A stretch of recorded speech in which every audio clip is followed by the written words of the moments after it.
بسم اللہ الرحمن الرحیم۔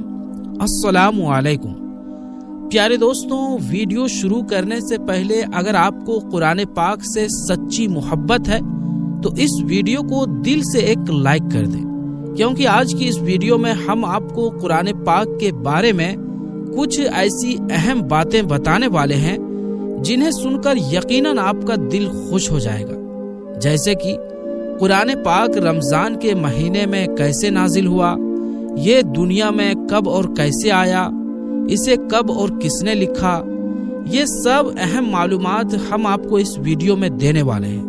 اس لیے یہ ویڈیو آپ سبھی کے لیے بہت ہی خاص ہے، اسے آخر تک ضرور دیکھیں اور مہربانی کر کے شیئر بھی کر دیں تاکہ قرآن پاک کی یہ جانکاری اور بھی لوگوں تک پہنچے۔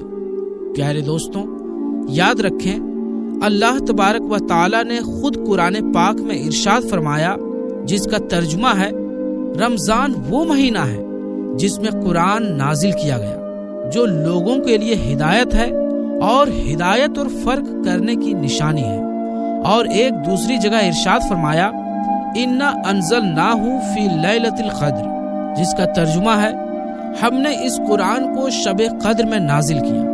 پیارے دوستوں، قرآن پاک اللہ تبارک و تعالیٰ کی وہ عظیم کتاب ہے جس کے ذریعے ہمیں زندگی جینے کا بہترین طریقہ بتایا گیا ہے۔ اللہ تعالیٰ نے قرآن اتارنے کا ایک خاص مقصد یہ بھی بتایا کہ دنیا میں امن، چین اور آپسی بھائی چارہ قائم ہو، اور ہوا بھی کچھ ایسا ہی۔ قرآن پاک کے آنے کے بعد دنیا میں بہت بڑا بدلاؤ آیا، کیونکہ اس مقدس کتاب میں انسانی زندگی کے ہر پہلو پر رہنمائی دی گئی ہے، جیسا کہ شادی بیاہ کے احکامات، رشتہ داروں کے ساتھ اچھا سلوک، کاروبار کے اصول، جنگ اور امن کے قواعد، جائیداد کی تقسیم، یہ سب تفصیل کے ساتھ قرآن پاک میں بیان کیا گیا ہے۔ دوستو، قرآن پاک کوئی معمولی کتاب نہیں ہے، بلکہ اللہ تعالیٰ کا مقدس کلام ہے جسے ہر مسلمان پر ماننا فرض ہے۔ یہی وہ کتاب ہے جو سیدھے اللہ کی طرف سے نازل ہوئی اور حق و باطل کے درمیان فرق کرنے والی ہے۔ سب سے پہلے اللہ تعالیٰ نے اپنے پیارے نبی حضرت محمد مصطفیٰ صلی اللہ علیہ وآلہ وسلم کو اپنا آخری پیغمبر بنا کر اس دنیا میں بھیجا، اور انہیں حکم دیا کہ دنیا میں پھیلی برائیوں کو ختم کریں اور بھٹکے ہوئے لوگوں کو صحیح راستے پر لائیں۔ جب اللہ تعالیٰ کو اپنی کوئی خاص بات لوگوں تک پہنچانی ہوتی تو وہ اپنے مقرر فرشتے حضرت جبریل علیہ السلام کے ذریعے حضور نبی پاک صلی اللہ علیہ وآلہ وسلم تک وہ پیغام پہنچاتے۔ اللہ تعالیٰ پہلے حضرت جبریل علیہ السلام کو اپنا کلام سناتے، پھر حضرت جبریل علیہ السلام وہ کلام لے کر حضور صلی اللہ علیہ وآلہ وسلم کے پاس آتے اور سناتے۔ اس کے بعد حضور صلی اللہ علیہ وآلہ وسلم اسے اپنے صحابہ تک پہنچاتے۔ اللہ تعالیٰ نے خود اپنے پیارے نبی حضرت محمد مصطفیٰ صلی اللہ علیہ وآلہ وسلم کے بارے میں قرآن پاک میں گواہی دی۔ قرآن پاک کے نازل ہونے سے پہلے میرے پیارے نبی نہ پڑھ سکتے تھے نہ لکھ سکتے تھے۔ اگر ان کو پڑھنا اور لکھنا آتا تو مشرک لوگ کہہ دیتے کہ یہ قرآن انہوں نے خود بنایا ہے۔ نبی پاک صلی اللہ علیہ وآلہ وسلم نے ارشاد فرمایا کہ جب بھی اللہ تعالیٰ کوئی حکم دیتے تو حضرت جبریل علیہ السلام قرآن کی آیت لے کر نبی پاک صلی اللہ علیہ وآلہ وسلم کے پاس آتے اور انہیں سناتے، پھر حضور صلی اللہ علیہ وآلہ وسلم اس کلام کو اپنے صحابہ کو سناتے۔ اس طرح حضرت جبریل علیہ السلام بار بار حاضر ہوتے، آیتیں نازل کرتے اور انہیں یاد کرواتے۔ یعنی اللہ تعالیٰ نے حضور صلی اللہ علیہ وآلہ وسلم کو حضرت جبریل علیہ السلام کے ذریعے ہر سال رمضان سے اگلے رمضان تک جتنی آیتیں نازل ہوتی، حضرت جبریل علیہ السلام انہیں حضور صلی اللہ علیہ وآلہ وسلم سے بار بار سنتے، تاکہ حضور صلی اللہ علیہ وآلہ وسلم کو اچھی طرح یاد ہو جائے۔ پھر حضور صلی اللہ علیہ وآلہ وسلم وہ آیتیں اپنے صحابہ اکرام کو سناتے۔ صحابہ اکرام ان آیتوں کو اپنے دور کی لکھنے والی چیزوں جیسے پتھر، کھجور کے پتے اور لکڑیوں پر لکھتے اور اپنے گھروں میں محفوظ رکھتے۔ جب نبی پاک صلی اللہ علیہ وآلہ وسلم قرآن کی آیتیں صحابہ کو سناتے تو صحابہ انہیں تختیوں، چمڑے کی کھالوں، لکڑیوں یا ہڈیوں پر لکھتے تھے۔ اس طرح قرآن پاک الگ الگ موقعوں پر نازل ہوا۔ اللہ تعالیٰ نے خود قرآن میں ارشاد فرمایا، ہم نے قرآن کو رمضان کے مبارک مہینے میں نازل کیا، یعنی پہلی وحی رمضان میں ہی آئی اور قرآن مکمل بھی رمضان میں ہی ہوا۔ ایک اور جگہ اللہ تعالیٰ نے فرمایا، ہم نے قرآن کو لیلۃ القدر میں نازل فرمایا۔ اس کی تفصیل میں علماء اکرام نے فرمایا کہ اللہ تعالیٰ نے اس زمین کی تخلیق سے 50,000 سال پہلے لوح محفوظ بنایا۔ یہ ایک مقام ہے جو آسمان میں موجود ہے، جہاں قیامت تک ہونے والی ہر چیز لکھی ہوئی ہے۔ اسی میں تورات بھی ہے اور قرآن پاک بھی۔ جب قرآن کا نزول ہوا تو اللہ کے پیارے نبی صلی اللہ علیہ وآلہ وسلم پر دھیرے دھیرے کر کے قرآن نازل کیا گیا، لیکن اللہ تعالیٰ نے فرمایا کہ لیلۃ القدر میں ہم نے قرآن نازل کیا، یعنی پہلے پورا قرآن لوح محفوظ میں سرکشت کر دیا گیا تھا، یعنی محفوظ کر دیا گیا تھا۔ پھر لوح محفوظ کے نیچے بیت العزہ نام کا ایک مقام ہے، جہاں حضرت جبریل علیہ السلام اللہ کی وحی سنتے اور پھر اسے لے کر نبی پاک صلی اللہ علیہ وآلہ وسلم تک پہنچاتے، یعنی پہلے پورا قرآن بیت العزہ میں ایک ساتھ نازل کیا گیا اور پھر دھیرے دھیرے دنیا میں نازل ہوتا رہا۔ پھر وہاں سے دھیرے دھیرے 23 سال میں تھوڑا تھوڑا کر کے جب اللہ نے چاہا ویسے ویسے حضرت جبریل علیہ السلام کے ذریعے اللہ کے پیارے نبی حضرت محمد مصطفیٰ صلی اللہ علیہ وآلہ وسلم تک پہنچتا گیا۔ قرآن پاک کا نزول ہونا کوئی آسان بات نہیں۔ جب تک ہم اس بات کو گہرائی سے نہیں سمجھیں گے تب تک اللہ کے ان بڑے منصوبوں کو سمجھنا مشکل ہوگا۔ جب بھی اللہ تعالیٰ کو اپنی کوئی وحی اپنے پیارے نبی کے پاس پہنچانی ہوتی تو حضرت جبریل علیہ السلام بیت العزہ پر پہنچ جاتے، وہاں کھڑا ہو کر اللہ کا کلام سنتے، پھر پیارے نبی صلی اللہ علیہ وآلہ وسلم کے پاس پہنچتے۔ جب پہلی مرتبہ حضرت جبریل علیہ السلام نے بیت العزہ پر کھڑے ہو کر اللہ کی وحی سنی تو وہ بے ہوش ہو گئے، یعنی کہ اللہ کے کلام کی ہیبت وہ پہلی مرتبہ برداشت نہیں کر سکے۔ پھر اللہ نے حضرت جبرائیل علیہ السلام کے اندر اتنی قوت ڈالی کہ وہ اللہ کے کلام کو برداشت کر سکے۔ اس طرح سے پھر حضرت جبرائیل علیہ السلام اللہ کا کلام سن کر نبی پاک صلی اللہ علیہ وآلہ وسلم کے پاس پہنچے۔ نبی پاک صلی اللہ علیہ وآلہ وسلم کے پاس اللہ کے کلام کا پہنچنا بھی کوئی معمولی بات نہیں۔ 6 الگ الگ طریقوں سے اللہ کے نبی کے پاس وحی کا نزول ہوا۔ کئی بار ایسا ہوا کہ حضرت جبرائیل علیہ السلام آتے تو گھنٹی جیسی آوازیں آتی۔ اس وقت جبرائیل علیہ السلام کی ایسی شکل ہوتی کہ اگر سردیوں کے دن ہوتے تب بھی اللہ کے نبی صلی اللہ علیہ وآلہ وسلم کی پیشانی مبارک سے پسینہ ٹپکنے لگتا۔ کبھی کبھی ایسا ہوتا کہ اللہ کے نبی صلی اللہ علیہ وآلہ وسلم کو نیند میں کوئی بات ڈال دی جاتی تھی، تو کبھی کبھی ایسا ہوتا کہ جبرائیل علیہ السلام انسانی شکل میں آتے اور اللہ کے نبی صلی اللہ علیہ وآلہ وسلم پر وحی نازل کر دیتے تھے۔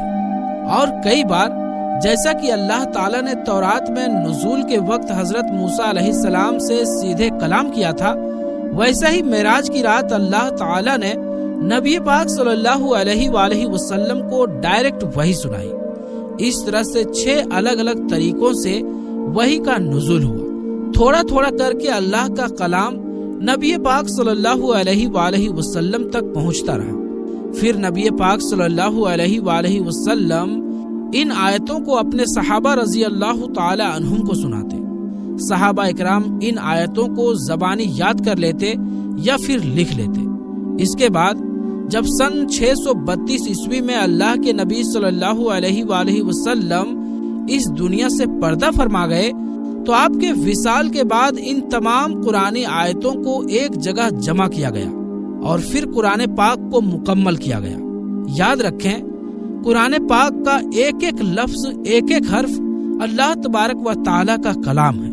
اللہ تعالی نے جیسا ارشاد فرمایا ویسا ہی صحابہ اکرام رضی اللہ تعالی عنہم نے یاد کر لیا اور ویسا ہی لکھ لیا۔ آخر میں اسلام کے پہلے خلیفہ حضرت ابو بکر صدیق رضی اللہ تعالی عنہ نے سن 634 عیسوی میں قرآن کو ایک کتاب کی شکل میں جمع کروایا۔ پھر سن 655 عیسوی میں حضرت زید بن ثابت رضی اللہ تعالی عنہ نے قرآن پاک کی مکمل تحریر کو ایک کتاب کی شکل میں مرتب کیا۔ قرآن پاک کے نزول اور اس کی اہمیت کو سمجھنے کے بعد اب ایک اور اہم عبادت کی طرف چلتے ہیں جو سیدھے طور پر ہمارے اعمال اور اخلاق سے جڑی ہوئی ہے، اور وہ ہے روزہ۔ پیارے دوستوں، ایک بار کچھ نوجوان نے دیکھا کہ ایک بزرگ چپکے سے کچھ کھانے میں مشغول تھے۔ ایک نوجوان نے قریب جا کر پوچھا، چاچا جان، کیا آپ کا روزہ نہیں ہے؟ بزرگ نے مسکرا کر جواب دیا، کیوں نہیں، میں نے روزہ رکھا ہوا ہے، بس پانی پیتا ہوں اور کھانا کھاتا ہوں۔ یہ سن کر نوجوان حیرت میں پڑ گئے اور بولے، چاچا ایسا بھی ہو سکتا ہے؟ بزرگ نے نرمی سے کہا، ہاں، میں جھوٹ نہیں بولتا، کسی پر بری نگاہ نہیں ڈالتا، کسی کو گالی نہیں دیتا، کسی کا دل نہیں دکھاتا، حسد یعنی جلن نہیں کرتا، حرام نہیں کھاتا اور اپنی ذمہ داریوں کو امانت داری سے ادا کرتا ہوں۔ بس بیماری کی وجہ سے میرا میٹابولزم یعنی ہاضمہ روزہ نہیں رکھ سکتا، لیکن میں نے اپنی زبان، دل اور اعمال کو روزے دار بنا رکھا ہے۔ یہ سن کر ایک نوجوان نے شرمندگی سے سر جھکا لیا اور دھیمی آواز میں کہا، چاچا پھر تو ہم روزے دار نہیں ہیں، ہم تو بس کھانے سے رکے ہوئے ہیں۔ دوستو، نیکیوں کی مشقت صرف وقتی ہوتی ہے، لیکن اس کی لذت اور اجر یعنی ثواب ہمیشہ کے لیے محفوظ رہتا ہے، جبکہ گناہ کی لذت بس کچھ لمحوں کی ہوتی ہے، مگر اس کے برے اثرات یعنی نتیجے انسان کی پوری زندگی پر حاوی رہتے ہیں اور آخرت میں بھی اس کا حساب دینا پڑتا ہے۔ روزہ صرف پیٹ کا نہیں، پورے جسم کا روزہ ہے۔ آنکھ کا روزہ یہ ہے کہ وہ چیز نہ دیکھے جس سے اللہ کی نافرمانی کا شبہ ہو۔ کان کا روزہ یہ ہے کہ وہی سنے جسے اللہ اور اس کے رسول صلی اللہ علیہ وآلہ وسلم پسند کرے۔ ہاتھ پاؤں کا روزہ یہ ہے کہ ایسا کوئی عمل نہ کرے جو اللہ کو ناپسند ہو یا کسی کو نقصان پہنچائے۔ زبان کا روزہ یہ ہے کہ فضول، بیہودہ اور غلط باتیں نہ کرے۔ نبی صلی اللہ علیہ وآلہ وسلم نے ہدایت دی، روزہ دار بیہودہ اور فحش باتیں نہ کرے، شور شرابہ نہ کرے، اور اگر کوئی اس سے گالی گلوچ یا جھگڑا کرے تو وہ کہہ دے میں روزے دار ہوں۔ صحیح بخاری میں ہے۔ ہاتھ اور زبان سے دی گئی تکلیف انسان کو قیامت کے دن مفلس بنا سکتی ہے۔ اس دن انسان کی ساری نیکیاں ان لوگوں کو تقسیم کر دی جائیں گی جن کا حق اس نے مارا ہوگا، جن کی عزت پر حملہ کیا ہوگا، جن کے دل دکھائے ہوں گے، جن کا حق چھینا ہوگا۔ اگر نیکیاں ختم ہو گئیں مگر حق مانگنے والے باقی رہ گئے تو ان کی برائیاں اس پر ڈال دی جائیں گی، پھر اس کا انجام جہنم کے علاوہ اور کیا ہو سکتا ہے۔ رمضان میں فیصلہ کر لیجئے کہ کسی سے اونچی آواز میں بات نہیں کریں گے، کسی سے لڑائی نہیں کریں گے، کسی کے بارے میں کوئی غلط بات نہیں کریں گے، چاہے سامنے سے ہو یا پیٹھ پیچھے، سوائے اس کے کہ وہ بات اچھی ہو۔ لوگوں سے فضول گفتگو نہیں کریں گے۔ اس وقت زبان کی حفاظت سب سے مشکل کام ہے، لیکن اس کی حفاظت سے دوسرے کام سدھر جاتے ہیں، اور اگر اس کی حفاظت نہ کی جائے تو نیکیاں برباد ہو جاتی ہیں۔ یاد رکھیے، اگر ہم نے اس عظیم مہینوں کی نعمتوں اور برکتوں سے فائدہ اٹھانے میں کوتاہی کی تو یہ مہینہ اپنا حق ادا کرنے میں کوئی غفلت نہیں کرے گا۔ یہ صرف انہی کو نعمتوں سے نوازتا ہے جو اس کے طلبگار ہوتے ہیں، اور جو غافل رہتے ہیں ان کے حصے میں بس حسرت اور محرومی آتی ہے۔ اس کی عنایت اور رحمتیں دنیا اور آخرت دونوں میں فائدہ پہنچانے والی ہے، مگر یہ بھی دیکھنے کی ضرورت ہے کہ کہیں ہم ان لوگوں میں تو شامل نہیں جن کے بارے میں کہا گیا کہ بہت سے راتوں کو عبادت کرنے والے ایسے ہوتے ہیں جنہیں جاگنے کے علاوہ کچھ نہیں ملتا، اور بہت سے روزے دار ایسے ہوتے ہیں جنہیں صرف بھوک اور پیاس ہی نصیب ہوتی ہے۔ ایسا کیوں ہوتا ہے؟ ممکن ہے کہ روزے کی بنیادی شرط ہی پوری نہ کی گئی ہو، یا پھر نیت میں خلوص یعنی سچائی کی کمی ہو، یا اپنے اعمال کی اصلاح کی کوشش ہی نہ کی گئی ہو، یا پھر انسان کا جسم حرام غذا سے پرورش پا رہا ہو۔ اس لیے رسول اللہ صلی اللہ علیہ وآلہ وسلم نے فرمایا کہ اللہ ایسے شخص کی نماز قبول نہیں کرتا جس کے پیٹ میں حرام غذا ہو، بلکہ جس جسم کا گوشت حرام غذا سے بنا ہو اس کے لیے جہنم کی آگ ہی مناسب ہے۔ لہٰذا دوستوں، اس مبارک مہینے میں اللہ سے سچے دل سے توبہ کیجیے۔ رسول اللہ صلی اللہ علیہ وآلہ وسلم نے فرمایا کہ رمضان کی آخری رات میری امت کی بخشش کا فیصلہ ہوگا۔ صحابہ رضی اللہ تعالی عنہم نے عرض کیا، یا رسول اللہ، کیا آپ کی مراد شب قدر ہے؟ آپ صلی اللہ علیہ وآلہ وسلم نے فرمایا، نہیں، بلکہ جب کوئی محنت کرنے والا اپنی محنت مکمل کر لیتا ہے تو اسے اس کے اجر کا پورا حق مل جاتا ہے۔ یہی وجہ ہے کہ رمضان کے آخری لمحے مغفرت اور بخشش کے لمحے ہوتے ہیں۔ اس لیے ہمیں چاہیے کہ شب عید اللہ کے حضور جھکیں، توبہ کریں اور دل سے دعا مانگیں، یا اللہ ہر محتاج کو اپنے خزانے سے رزق، شفا اور عزت عطا فرما۔ یا اللہ اسلام اور مسلمانوں کو غلبہ عطا فرما۔ یا اللہ جو ہمارے دین کے خلاف سازشیں کر رہے ہیں ان کی چالیں انہی پر الٹ دے۔ ہمیں بار بار رمضان المبارک نصیب فرما اور اسے ہمارے لیے باعث برکت بنا دے۔ یا اللہ ہمیں صحیح معنوں میں روزہ رکھنے اور اس کے تقاضوں کو پورا کرنے کی توفیق عطا فرما، آمین یا رب العالمین۔ دوستو، اگر آپ کو ہماری یہ ویڈیو اچھی لگی ہو تو اسے دوسروں تک ضرور پہنچائیں، اور دوستو اگر آپ کو قرآن پاک سے سچی محبت ہے تو اس ویڈیو کو دل سے لائک ضرور کریں، اور مہربانی کر کے اس کو اپنے دوستوں اور رشتہ داروں تک بھی پہنچائیں تاکہ اور لوگوں تک بھی یہ خاص جانکاری پہنچ سکے۔ تو دوستو، ویڈیو دیکھنے کے لیے آپ کا بہت بہت شکریہ۔ انشاءاللہ پھر ملیں گے کسی نئی ویڈیو میں، تب تک کے لیے السلام علیکم ورحمۃ اللہ وبرکاتہ۔ اللہ حافظ۔